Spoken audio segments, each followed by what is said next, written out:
रात का शांत आसमान। अनगिनत सितारों के बीच अचानक एक चमकती हुई पूंछ दिखाई देती है।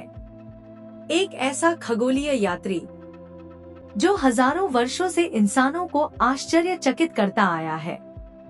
लेकिन आज हम जिस धूमकेतु की बात करने जा रहे हैं वह बाकी धूमकेतुओं जैसा नहीं है, क्योंकि यह हर कुछ वर्षों में वापस लौट आता है। इसका नाम है एनस्के धूमकेतु। और अब सवाल यह है, क्या यह रहस्यमय धूमकेतु 2027 में एक बार फिर हमारे आसमान में दिखाई देगा? आज की इस डॉक्यूमेंट्री में हम जानेंगे एनस्के धूमकेतु के इतिहास, इसके रहस्यों और इसके अगले आगमन के बारे में। धूमकेतुओं को अक्सर गंदे बर्फ के गोले कहा जाता है।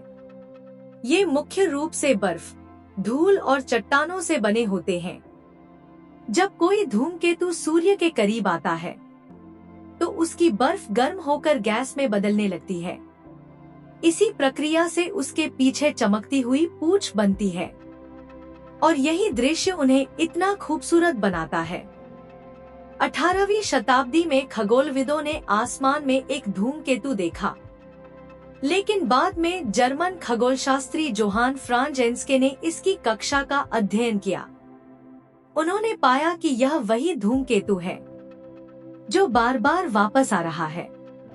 यह खोज अपने समय में बेहद चौंकाने वाली थी, क्योंकि उस समय तक लोगों को नहीं पता था कि कुछ धूमकेतु नियमित रूप से लौटते भी हैं। इसी वैज्ञानिक के सम्मान में इसका नाम रखा गया एनस्के धूमकेतु।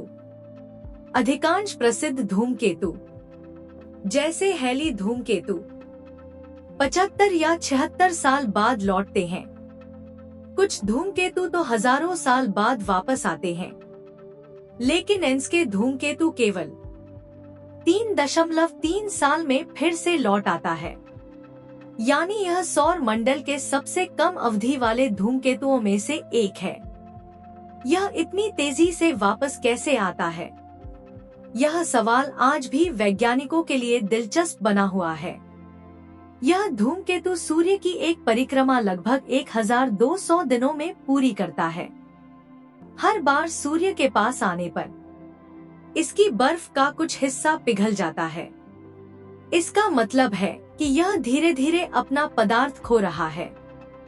कुछ वैज्ञानिकों का अनुमान है कि लाखों वर्षों बाद शायद यह धूमकेतु पूरी तरह समाप्त हो जाए। जब भी कोई धूमकेतु पृथ्वी के पास आने वाला होता है, लोगों के मन में एक सवाल जरूर आता है, क्या यह पृथ्वी से टकरा सकता है?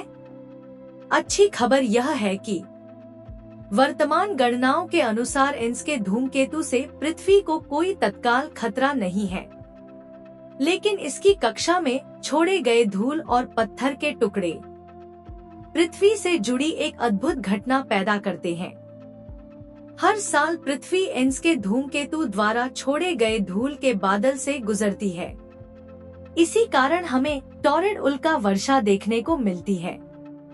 रात के आसमान में टूटते हुए तारे दिखाई देते हैं, लेकिन वे वास्तव में तारे नहीं, बल्कि धूमकेतु के छोटे छोटे टुकड़े होते हैं। कुछ वैज्ञानिकों का मानना है कि इस धूल के बादल में बड़े टुकड़े भी छिपे हो सकते हैं और इसी कारण एनस्के धूमकेतु पर लगातार अध्ययन किया जाता है। अब आते हैं सबसे बड़े सवाल पर, क्या एनस्के धूमकेतु 2027 में फिर दिखाई देगा? जवाब है हाँ। इसके 2027 से 2028 के आसपास सूर्य के पास फिर आने की संभावना है। हालांकि यह कितना चमकीला दिखाई देगा, यह कई खगोलीय परिस्थितियों पर निर्भर करेगा। संभव है कि इसे देखने के लिए दूरबीन या टेलीस्कोप की आवश्यकता पड़े, लेकिन दुनिया भर के खगोल प्रेमी इसके अगले आगमन का इंतजार कर रहे हैं। कई बार धूमकेतु अचानक अधिक चमकीले हो जाते हैं। अगर 2027 में ऐसा हुआ तो यह दुनिया भर के लोगों के लिए एक शानदार खगोलीय घटना बन सकती है। लाखों लोग आसमान की ओर देखकर एक बार फिर इस प्राचीन अंतरिक्ष यात्री का स्वागत करेंगे। धूमकेतु केवल खूबसूरत खगोलीय वस्तुएं नहीं हैं, वे सौर मंडल के इतिहास को अपने भीतर समेटे हुए हैं।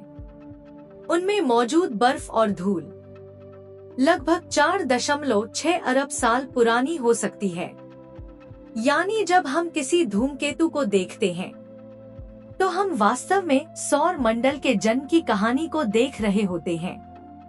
एन्स्के धूमकेतु एक रहस्यमय यात्री है जो हर कुछ वर्षों में हमारी ओर लौट आता है। शायद 2027 में यह एक बार फिर हमारे आसमान को अपनी चमकदार पूंछ से रोशन करे और शायद इसे देखते हुए हमें यह एहसास हो कि ब्रह्मांड कितना विशाल, कितना सुंदर और कितना रहस्यमय है। तो ये एपिसोड आपको कैसा लगा? हमें अपनी प्रतिक्रिया कमेंट में जरूर बताएं।